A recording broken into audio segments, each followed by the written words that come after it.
when the kings would be making themselves as a source where they can create more good relations with the external regions through the marriage alliances. This happened for the first time. This marriage alliances were evident during the Magad Empire also, but they were not that significantly giving out the message. Okay, so here for acquiring or for conquesting more region, the marriage alliances were being used. Now this would be carried out up till the middle age also, that is the medieval Indian history also. Okay, now here the Chandragupta II defeated the Sakas, Malwa and Gujrals. Okay, Sakas, Malwas and the Gujral. Now who were the Gujrals? They were the protector of the temples, and slowly they would be also acquiring the regions, local regions, and that is why the Chandragupta II would be again defeating them and conquering all those parts in the Deccan region. Okay, now the Chandragupta II was the first person who came to be known as the Vikramaditya. Now in the last lecture, if you remember, I have said that there were the foreign travelers who talked about the normal society, the normal economy, how the daily lives used to take place. Okay, and that is why here you will see the Fa-Hien, the foreign traveler, the Fa-Hien would be talking about the Chandragupta II, his contemporary. Okay, he would be talking about the Chandragupta II. Why? Because he had defeated the Sakas, Malwas and Gujrals. Okay, and it was for the first time that any king was defeating the external invasion. Okay, and that is why he came to be known as the Vikramaditya. Now I am repeating it for the second time.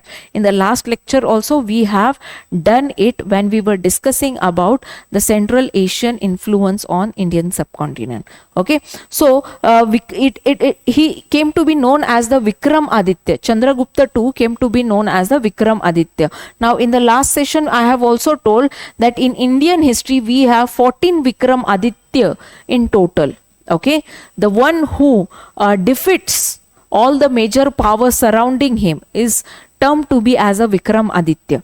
Okay, so here the Chandragupta II patronized the Navratnas.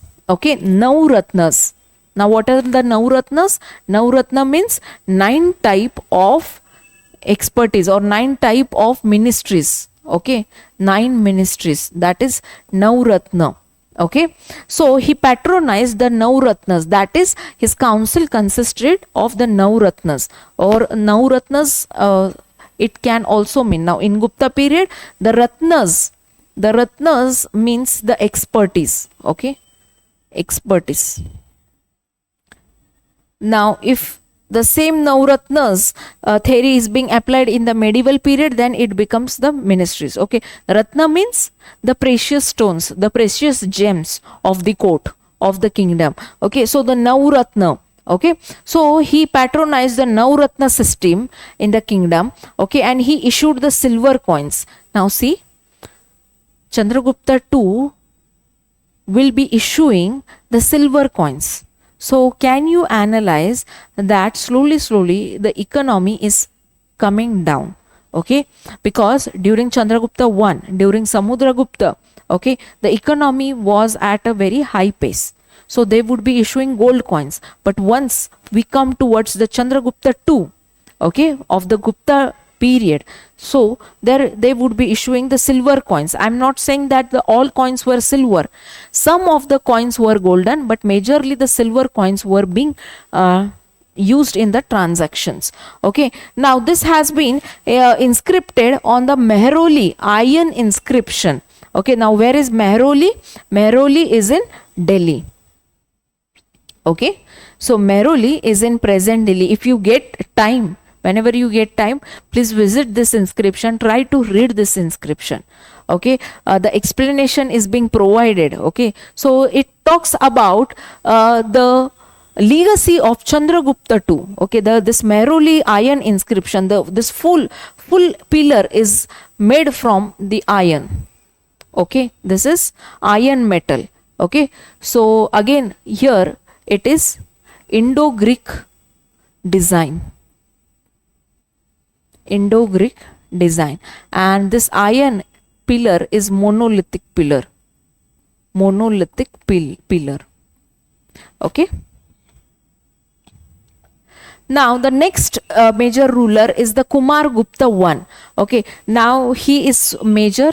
Why? Because he was the one who established the Nalanda University, okay, in Bihar, okay, in the present day Bihar. Okay, he also performs the Ashwamedh Yajna as his ancestor also performed it. Okay, then he would be issuing Kartikeya type coins. Now what is meant by Kartikeya? Kartikeya is a Hindu god which is a form of a peacock, right? So here if you see, this is the Kartikeya god and here is the peacock on the coin. Okay, same, see these are the peacock feathers. See, these are the peacock feathers. This is Kartikeya sitting on the peacock. Okay, so these coins were being issued by the Kumaragupta.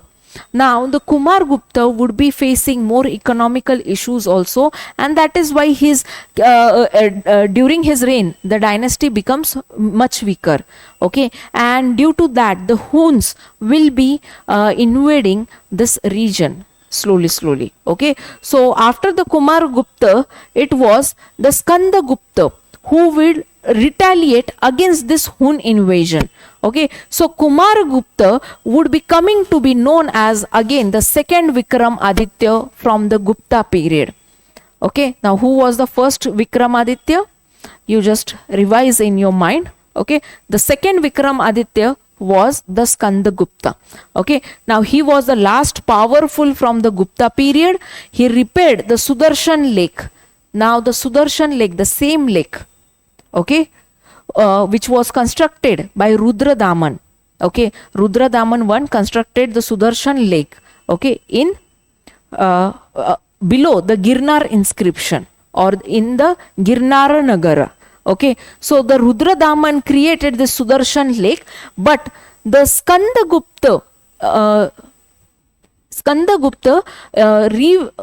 reevaluated it in a very good quality. Okay, so this is being told to us in the Junagadh inscription. Okay, it is told to us in Junagadh inscription. During some of the previous lectures, I have shown you the images of Junagadh inscription. Okay, so the similar way, the signs and the symbols, alphabetic symbols are being carved out on this inscription, and they talk about the workings of the Skandagupta for the common people. Okay, now the economic condition declined here. Okay, it reduced the gold coinage. Okay, now this is being reflected again in the inscriptions only, Junagadh inscription. Now there is a next inscription, that is Bhitari inscription. Okay, Bhitari inscription, which talks about the conflict between the Pushyamitras and the Huns. Okay, the conflict of the Skandagupta with the Pushyamitras and the Huns. So Pushyamitra Shunga would be his contemporary. Okay, and after that the Huns are also his contemporary. Okay, so Huns would be invading the Gupta region completely. Okay.